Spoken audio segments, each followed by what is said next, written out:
I've spent plenty of times outside a private hospital, just like this one here, in whatever the weather, waiting for a footballer to arrive in the hope of getting that first quote or that first shot before he completes his next big move. Often that's subject to a medical. So what exactly happens when a player hops onto the couch?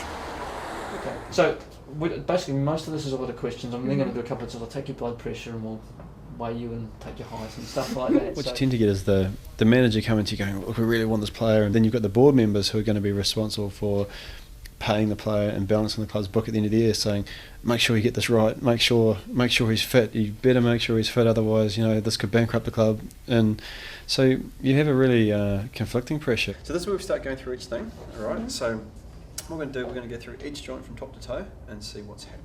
You have your doctor, your physio, your biomechanist, your conditioner perhaps, but on standby you have orthopaedic surgeons, you have MRI scanners, you have everything, and at the end of it you're all sitting there kind of going, right, we have to decide whether we're going to spend 10 million on this player, And would you say when you do experience pain, is it closer to the top up here or is it further down below? It's probably closer to the top. Okay.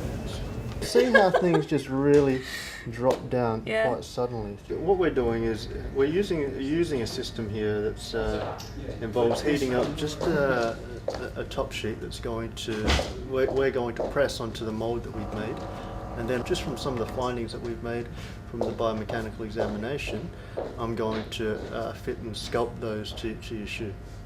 Ryan Nelson, who's at Blackburn, he's very good on this. He was up around level 17. But you can beat some of the rugby forwards. So I better not name any names, but some of the props probably. I'm not feeling that confident. Some managers have said I'll only get as far as 6, so if I can beat 6, I'll be more than happy. But we'll see how we get on. I'm not the best runner of all, and but I think I've got the strength to muster a little bit more out of myself. 7, 6. Tony Pulis said I'd only get to 6. You don't realise that you start off easy, but it's all about stamina. So the beeps get shorter, and so the gate closes in, and I hadn't got no energy to jump over that gate no more.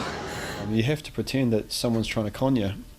So you have to be sceptical, and you have to listen to what he says, but you also have to look for flinches. But that's why we have to run through the fitness side of things as well, because maybe he doesn't flinch when you fiddle with his ankle, maybe it seems strong, but if you do an agility type test like the yo-yo test, then if the ankle's not up to speed, that'll find him out. We could be brutally honest and say, if you're trying to sign for Manchester United today, no unfortunately, chance. You're probably not fit enough. You actually have the mechanics and the body of a natural athlete. Your running style is actually really nice. It's a beautiful running style. You're near enough a toe striker, which is pretty much reserved for the elite of runners. I'm quite impressed. Well, it is. It's sort of. In fact, I'm absolutely astounded. Yeah. For example, there's no reason why you won't complete and do very well in the Great North Run, and you've got a good couple of months now to really train hard and going forward, you could be a much better runner as well.